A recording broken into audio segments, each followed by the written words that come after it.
26 март көнне Муса Жәлил исемендәге мәдәният йортында Рәйлә Мөхсинованың «Кайнар токмаш» әсәре буенча куелган спектакль премьерасы узды. Бу спектакль белән Баулы халык театры труппасы Бөгелмә районы Карабаш бистәсендә узачак 12нче халык театрлары бәйгесенең зона турында катнашачак. Кайнар токмаш спектаклен сәхнәгә Баулы халык театры режиссеры Миргалиян Фахреев куйды. Мөгъҗиза көткәндәй аларның һәрбер премьераларын көтеп ала Баулы тамашачысы.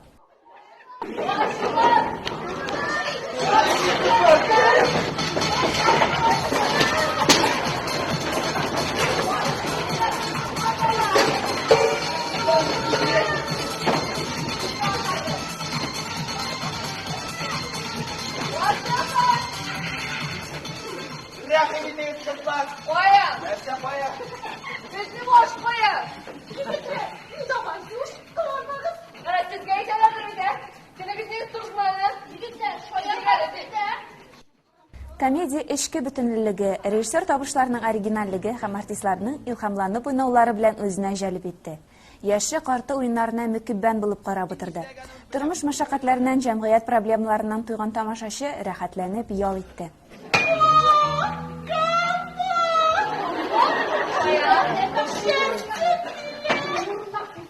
Нәрсәне килгән бу? Корныганны кыраны шыгырыйлар. Дәрне бу? Камас киткән инде. Яшәсәм белән нәрсәсендә.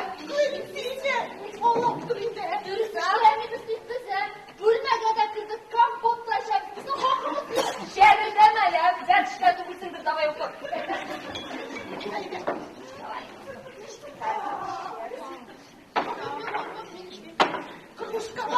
Көтүне утырмайды. Шәксә.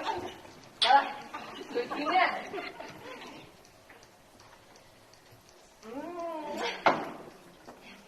Тәмлеме? Исе, конечно, киләме? Бу спектакль яшьлек, мәхәббәт илен, общежитие тормышын гәүдәләндереп, һәркемнең күңеленә хуш килде. Буңгы спектакльдә уйнаган актерларның яртысы дебютантлар. Бу ролемне уйнаганда мин үземне ученый ботаник дип мин бер качан да үзем күз алдыма китермәгәнмен. Безнең режиссер Миргалия Миргазиянович миннән ботаник ясады. Анарга иң авыр булгандыр, наверное. Һәрбер басымны, һәрбер ижекне, һәрбер мимиканы, когда так шулай өйрәтәләр анда инде.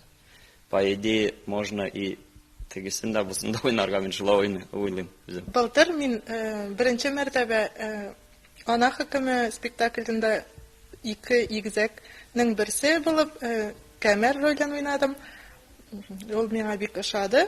Ул 65 еллыкка багышланган иде ул спектакль. Теге спектакльгә караганда ул драма иде, бусы комедия булгач, бүтән төрлерәк куюы да моны кыенрак кебек тоелды.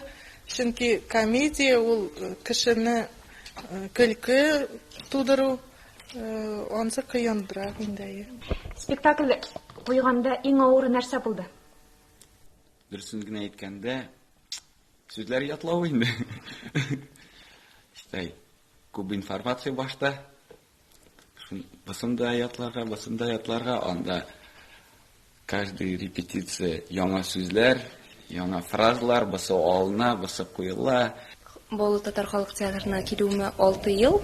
Бәхет иде ул. Ниһаять сәхнәгә чыгу, чөнки балачак хыял иде. Сәхнәдә ниндидер образларга кирип уйнау. Миңа ниндидер тирәнрәк эчтәлекле әсәрләрдә, бәлки теге драмага якынрак әсәрләрдә, бәлки катлаулырак рольләр үземдә сынап карыйсым килә. Дөресен генә әйткәндә, менә видеоларын карыйбыз бит инде телевизордан яки монда. Карыйсың да, мин бүтән йөрмәм ахры, шул кадәр ясалма килеп чыга дип әйтәсең. Но бары кызыксыну үзенә көчле кызыксыну театр белән һәм үзеңне яңадан ниндидер рольдә сынап карыйсы килә бит инде. Театрның режиссеры Миргалиян Фахреев яшь талантлар эзли. Сәхнәгә яңа сулыш өреп, төрләндерәсе килә аның. Беренче мәртәбә килгән, ул сәхнәдә нәрсә икәнен белмәгән актер, артист, курка гына менә сәхнәгә. 80% кешенең, наверное, менә ишендә ул артистлык йоклап ята. 80%. Бөтенләй юк дигән кешеләр юклар алар. Но кайсы берсезләрнең менә шул эчендәге артистлыкны тышка чыгарга кирәк. Кайчан артистны менә сукыр итеп, шукракта итеп карыйсың, тиз-тиз дип әкрен генә сакауда итеп карыйсың, образны чыгарыр өчен. И менә шул изләүләр менә рәхәтлек бирә. Артистларга да, режиссерга да шулай ук. Сәхнә дөньясы гаҗәеп мавыктыргыч, кызык күңелле дә, сикәлтәле авыр да. Бу театр төркеменә киләчәктә уңышлар теләп калабыз. Альбин Хабибуллина, Руслан Шейхутдинов, Евгений Титов, Баулы телевидениесе.